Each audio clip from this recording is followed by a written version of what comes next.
Buenas tardes, buenos días, buenas noches a la hora que nos estén sintonizando. Estamos nuevamente en Gabinete en la Sombra, estrenando un nuevo espacio. La verdad estamos encantados porque este va a ser el nuevo lugar de debate, estrenando una nueva oficina, Rodolfo Higuera Cohen. Y bueno, pues presento antes que nada a las personas que conducen junto conmigo este programa. Rodolfo Higuera Cohen. Janine.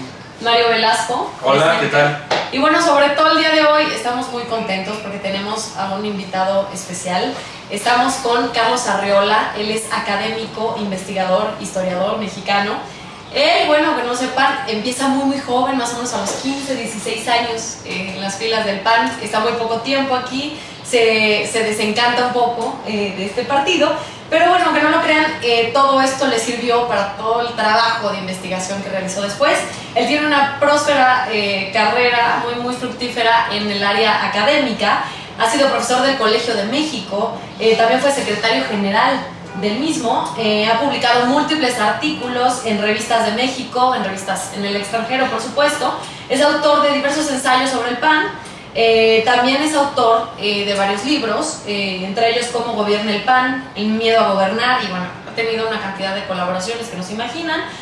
También ha estado colaborando en la revista Confluencia, y también tiene algo muy interesante que es Los empresarios y el Estado. Vamos a estar hablando más tarde sobre esto. Y bueno, yo quisiera comenzar con una pregunta. Sí, ¿cómo no? Yo sé que el PAN es un tema en este momento, pero a mí me gustaría saber, yo creo que a los ciudadanos les gustaría saber en qué contexto surge el PAN y cuáles eran las condiciones en el país para que esté.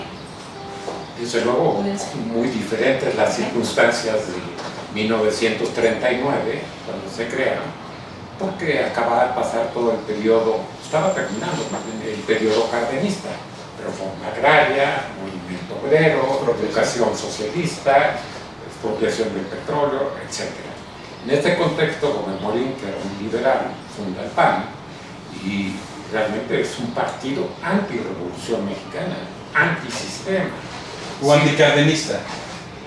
No, anti-revolución mexicana e incluso antimoderno, que es todavía más grave. Y esa naturaleza reactiva del nacimiento del PAN ha perdurado. Es decir, es un partido que no ha tenido una propuesta capaz de rivalizar desde 1940 con el programa del PRI. Es un partido que reacciona a medidas del PRI. Y todavía Cordero, que es nuestro tema de hoy, para pasarlo ya a la actualidad, en su conferencia de prensa, que fue el lunes, si no me equivoco, volvió a hablar en los términos de Gómez Morín. Necesitamos libertad de empresa, si no la existiera. Libertad para invertir, democracia. Bueno, que ya se le olvidó que los 12 últimos años gobernó el PAN, mal, pero gobernó. Y muy sorprendente, en cambio no hubo ninguna aportación para el futuro, es decir, ningún plan que pudiera competir o rivalizar con el Pacto por México, el proyecto de Peña Nieto. Es un partido reactivo desde su fundación.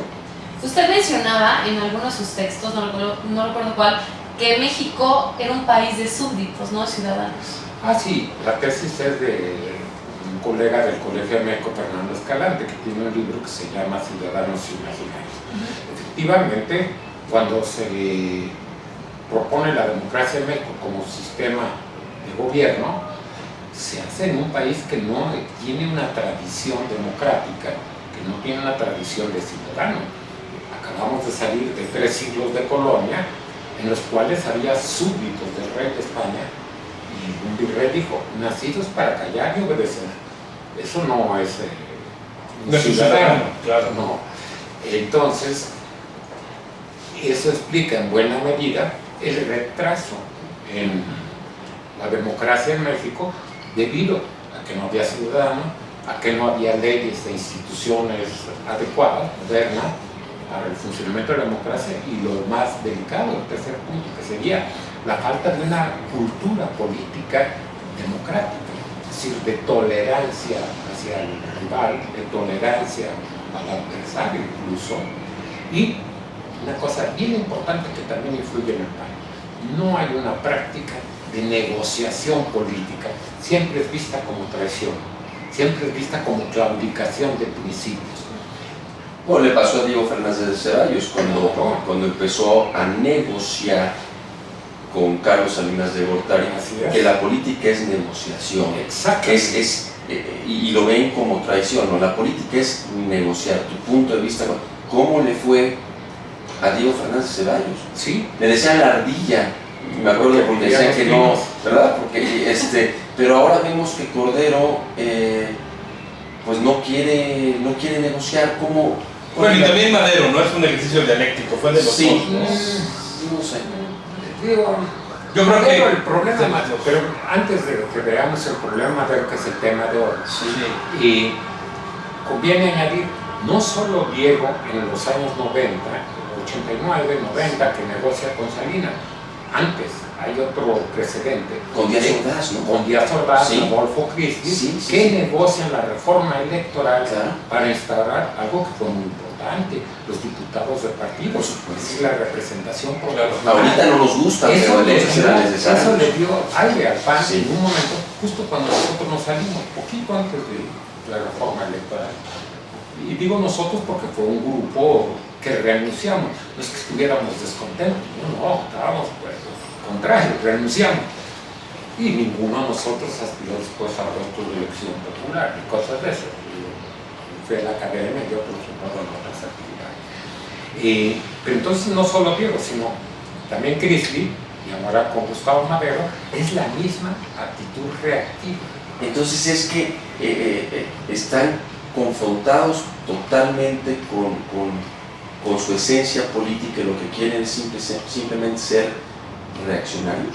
O es que amarilla y es porque Madero no quiere las manos de Calderón en el Yo Senado. diría que el título ese que le puse al último libro sobre el PAN, El miedo a gobernar, también podría llamarse El miedo a la política. O el miedo a legislar. El miedo a asumir responsabilidades en la negociación, el miedo a equivocarse, que es normal que se equivoque uno. Ahora usted habla de varios problemas que son los que llevan al PAN a tener miedo a gobernar. Habla de una ambigüedad funcional y también habla de cuando Cloutier habla de que gobernar el país es como administrar una empresa. Exacto, son tres Siento que eso es parte tres del miedo. causas importantes: la ambigüedad fundacional, la confusión entre religión y política, Sí.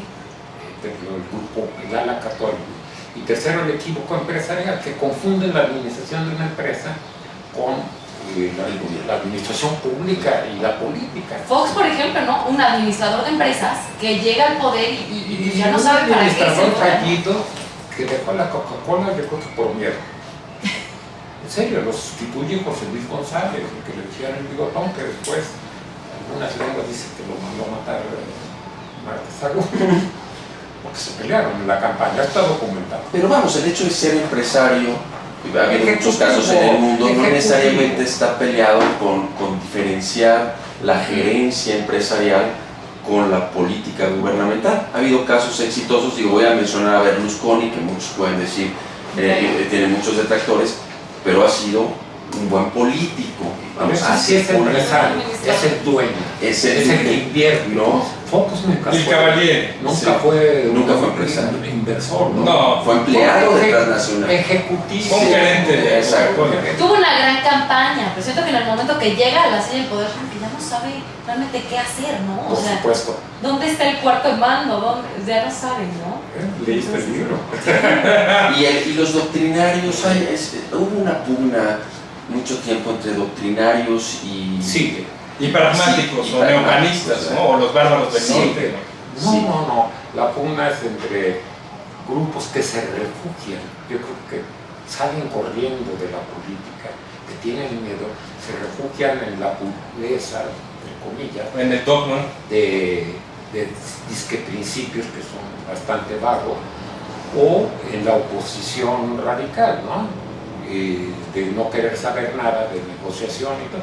Yo creo que hace rato que pusiste el acento donde debe ir, que no negocian, no saben negociar, no saben de política, no creen en la política, prefieren quizá la fuerza, como Calderón.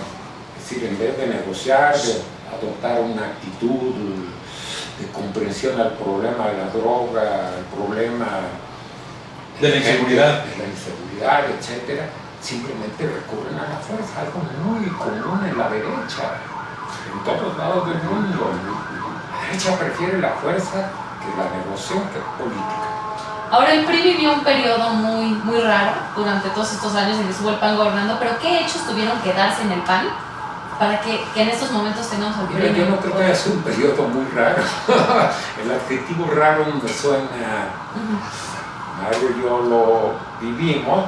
Fue un periodo de mucha reflexión. Okay. Publicamos, Mario y yo compilamos allí 2 o 3 libros, hicimos reuniones. Yo creo que fue un periodo de reflexión, de mucha introspección también al interior del partido para llegar con más prever fuerza, el ¿no? futuro. Y lo que no veo en el PAN es que estén preparando este periodo de reflexión para enfrentar el México del siglo XXI. Pareciera que el ciclo que empezaron en 40 y que el PRI empezó en 29 se ha cerrado con la alternancia, como que se abre un nuevo ciclo para la política en México, con una nueva generación como la del presidente Peña Nieto, y hay un proyecto nuevo, ante todo un cambio de discurso. ¿Alguien recuerda alguna mención a la Revolución Mexicana en la campaña? Ahí ya hay una diferencia en la legitimación del poder. Antes fue la Revolución Mexicana, ahora es la elección. Es la democracia. Claro, exacto. Claro, la libertad del ser humano en todo, empresarial, de creencia. Es otro país. Cuando decían que el PRI, el viejo PRI, todavía se dice. Todavía se habla de eso. Pues sí, el PRI es viejo, como es viejo el PAN.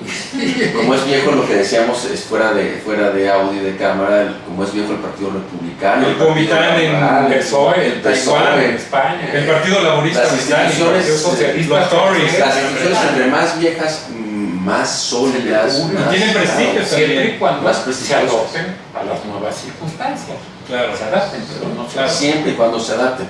Porque vemos, por ejemplo, el Tea Party en esta ala del Partido Republicano en los Estados Unidos, bueno, que van está para la derecha, atrás, es decir, es una regulación retro.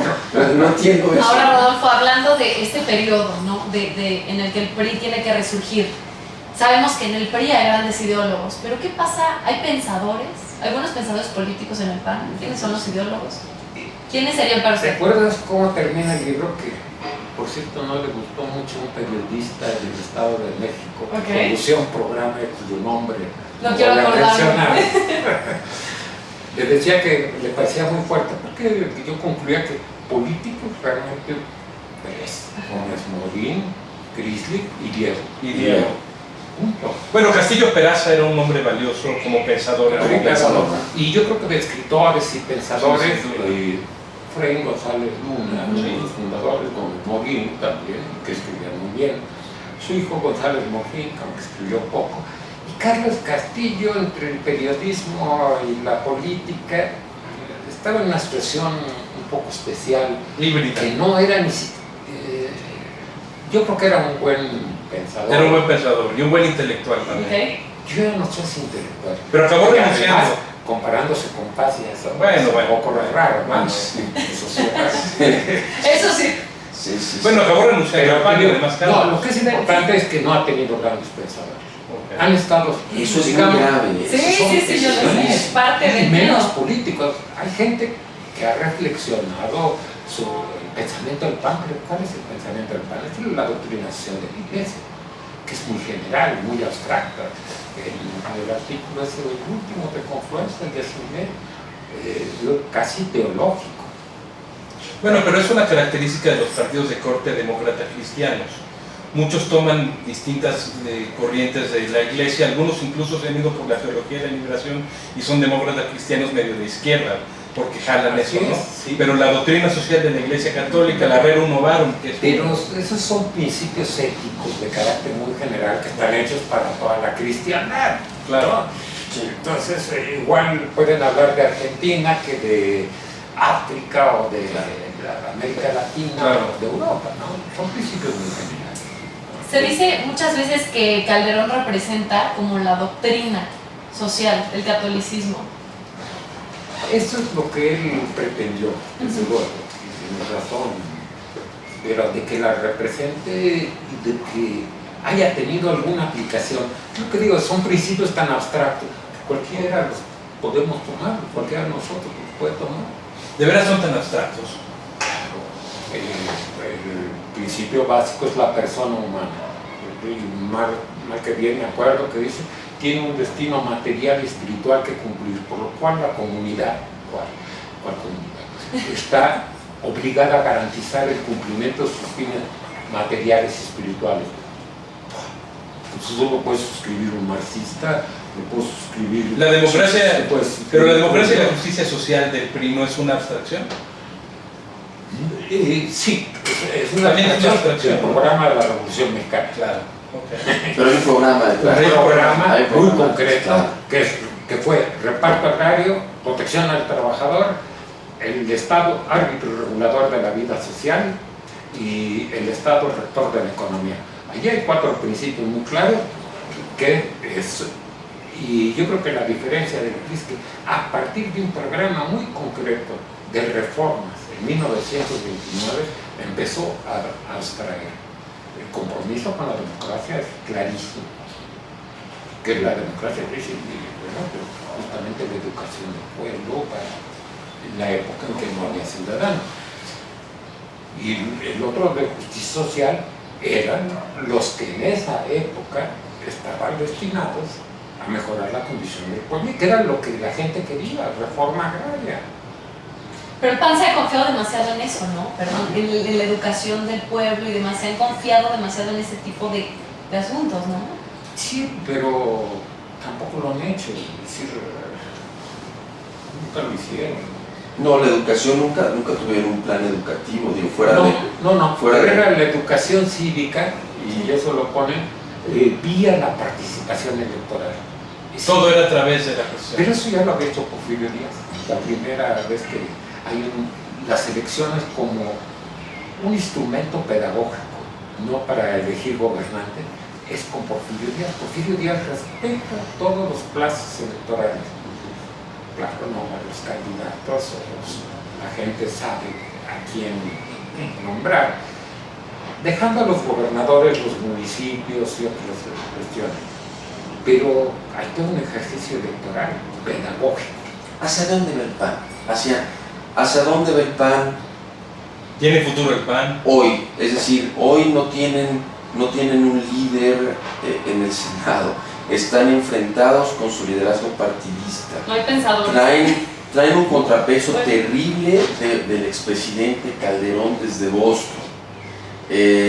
No hay gobernadores que sean líderes. No veo pensadores. No hay héroes. No hay héroes. Su ex candidata está anulada entre los grupos. ¿Hacia dónde va el PAN? Es una buena pregunta que va a ser un poco difícil contestarse, porque el futuro necesitamos su bola de cristal para adivinarlo. Yo creo que ante todo no hay que caer en las actitudes apocalípticas, claro. No, de las que aplicaron el PRI. Sí. Desaparece. No, de ninguna manera. La hecatombe partidista. Yo creo que el PAN va a seguir subsistiendo porque hay grupos católicos muy importantes en el centro del país que constituyen allí el núcleo de esta corriente dentro del PAN. También hay grupos de ejecutivos de empresa, la ala empresarial, digamos, no que necesariamente hayan empresarios importantes, que lo son. Entonces sí hay una clientela electoral que va a seguir votando por el PAN. ¿En qué proporción? Pues es difícil saberlo, ¿no? Y todos los resultados electorales de los 12 años de presidencia panista indicaron una baja muy importante y quizá eso se acentúe. Ahora, como partido, va a seguir siendo, es la pregunta que hace si es la que debemos plantearnos. ¿Va a seguir siendo este partido reactivo a los programas del PRI y del gobierno? Es decir, ya cuando dicen no queremos ser satélite del PRI, no, yo creo que el PRI tampoco quiere un satélite como el PAN. No necesita satélites. No necesita. Es un astro que brilla con luz propia. Pues en cierta manera sí, ha sido mal que bien el que condujo al país de 1917 de la Revolución hasta el 2000, fueron 70, 80 y que años. modernizó al país, le gusta. Y que modernizó al país con muchos problemas. Y lo sigue modernizando. Y viene con crecimiento, viene con toda la fuerza con que crecimiento necesita. económico, con paz social, digo, que hubo incidentes, que hubo lo del 68, que nuestra democracia todavía tiene imperfecciones, toda democracia en el mundo Es perfectible. es perfectible, Claro. pero lo importante es que las reformas que se hagan en lo económico, en lo político, en lo social, sean negociadas, sean discutidas con el PRD, con el PAN y con otros partidos. Lo que no es admisible en el PAN, que es una paradoja, es que no quieran participar en el proceso de reforma y se levanten de la mesa política. y quieran, exacto, y que se levanten de la mesa. Eso es antidemocrático. Y la creación de cuadros también, yo creo que lo que debe de estar viendo cualquier partido político es la creación de programas, de cuadros, de visión a futuro. Siempre están mirando por el retrovisor. Así es. No se vayan a quedar con la idea de, ay, cuando gobernamos, bueno, para empezar no creo que haya muchas cosas que aplaudir, pero si siguen viendo por el retrovisor, van a empezar a hacerse pequeños en lo electoral. Y lo que decías de los cuadros es muy importante. La formación.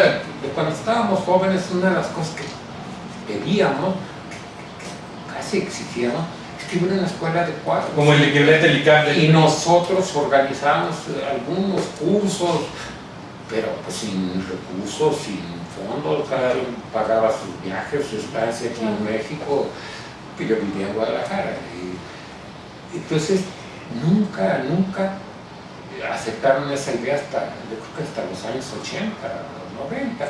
No tenían una escuela ni centros de formación o de capacitación de cuadros.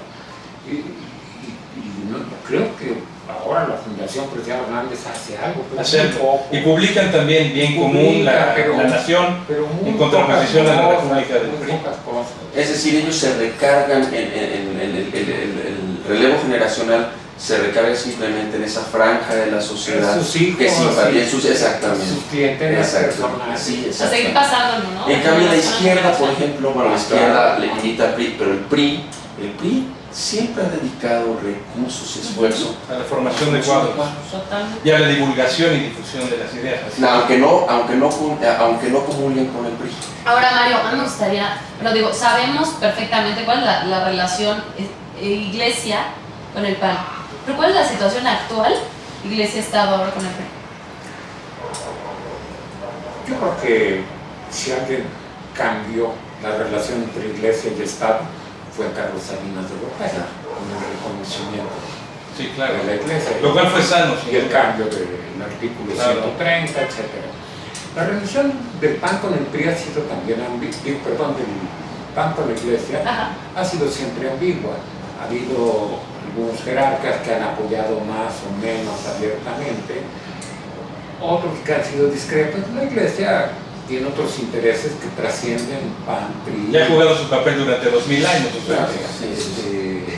Es decir, tampoco pone todos los huevos en la misma canasta. Sin duda. Entonces, allí la ambigüedad reina. El empresariado es el que más, digamos, pudiera en una parte, ¿no? de la historia. encantarse o decepcionarse. Pero empresario medio, ¿no? Los sindicatos empresariales en una época. La Coparmex. Nosotros. Donde salió Maquilo. Mira, sí estuvieron presentes en la fundación del PAN, varios de ellos, pero ya con Miguel Alemán se fueron yendo hacia el gobierno. Pues ellos tienen intereses, no ideas. Claro. Y es normal, digo, tan normal es que un empresario gane dinero, si no es empresario, como también es normal que un político ambicione el poder. Y que un obrero se organice y que esas condenas a la ambición por el poder son grotescas. Es gente que Es decir, no entiende. está en Son su fuera de ser lugar. ambicionar al poder, como está en el ser de un empresario ganar dinero. Oye, Carlos, yo quisiera hacer una reflexión porque yo creo que es muy importante el papel del PAN en el radar político de México, porque el PAN no solamente representa una tendencia histórica en el cual comulgan un segmento muy importante de mexicanos, y creo que es muy importante que esa representación se mantenga y que se vigorice. Como en su tiempo también era importante que el PRI desde la oposición se vigorizara. Creo que el papel del PAN es muy importante en el futuro nacional y es sano para ese futuro que el partido, que el PAN, se vuelva a constituir, que se refuerce y que participe activamente, que siga Estoy participando. totalmente de acuerdo. No hay democracia sin partidos políticos. Claro. Digo, es obvio. Y es obvio que hay un grupo de derecha que es importante, como hay grupos de izquierda muy importantes, el PRD y una serie de movimientos. Y en el PRI también hay grupos de izquierda importantes y liberales. Y siempre ha aspirado a ser un partido de mexicano, de clases, De plural, decía don Jesús Reyes Heroles. Así es. No un partido de clase, Sino de clases. de clases. Así es. Y por supuesto que sin partidos no hay democracia posible, ¿no? Lo que es inadmisible es capitular a la labor esencial de un partido político y de un político, que es negociar las ideas, porque tú tienes una idea distinta a la mía, pero los dos buscamos un beneficio común que debiera de ser el país y el pueblo, y entonces vamos a ponernos de acuerdo. Eso no puede dejar de hacerse, y es lo que está proponiendo Cordero y su grupo. Yo de aquí me levanto en la mesa y me voy. Como decía hace rato, están viendo por el retrovisor. Y yo creo que pues ya para concluir, hay que decir que la gran paradoja del PAN, algo insólito, es que un partido político le tenga miedo a la política. Sí, claro. Sí, no, eso no puede ser. Yo creo que sí, el PAN debería de aprovechar este momento porque es como un terreno fértil para generar pensadores, si es que no se tienen, para generar nuevas ideas y para ir pensando en qué sigue de aquí a 6 años, ¿no? O sea, Que sigue para todo el siglo. sí, qué bien, exactamente. Entonces yo creo que es No, un buen momento. Hay que trascender los próximos 6 años. Claro. Es decir, hay que pensar a largo plazo. Así es, el PRI fue generando el momento que estamos viviendo, lo fue generando en ese momento en que el PAN estuvo gobernando, así que igualmente lo puede hacer el PAN, ¿no? Digo, no sabemos, ¿no? Puede resurgir de las cenizas, como la de Fénix, pero...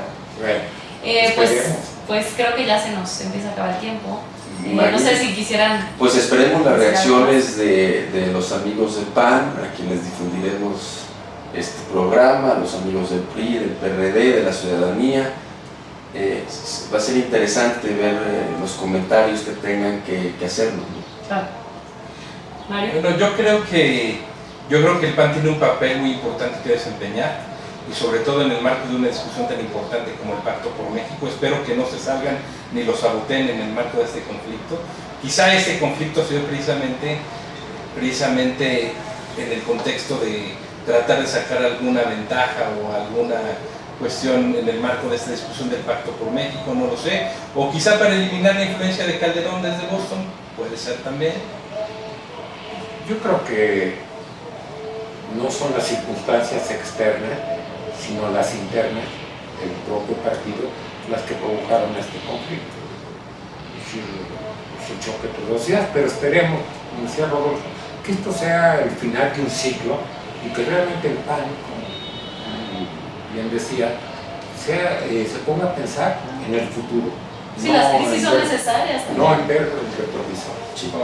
Así es, pues yo creo que este es un momento perfecto para que todo el mundo consulte todo lo que usted ha escrito sobre el PAN, porque es lo que los hace estar en un momento como este, ¿no? De incertidumbre. Si tienes Perdón, oportunidad de repetir alguno de los Claro que títulos sí, que escribió el doctor. bueno, si no lo han leído, El miedo a gobernar, Cómo gobierna el PAN, la verdadera historia del PAN, y bueno, Los empresarios y el Estado también. Y documentos para el debate publicados por la República. Es que son En el año muchísimos 2002. textos. Yo creo que con el miedo a gobernar, Ahí es muy complejo. el miedo a gobernar, allí está todo. Las bases.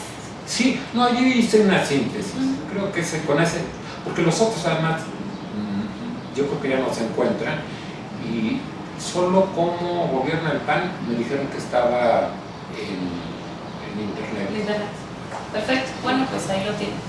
Bueno, pues ha sido un gusto compartir con ustedes el día de hoy. Nosotros seguimos con más en Gabinete en la Sombra la próxima semana.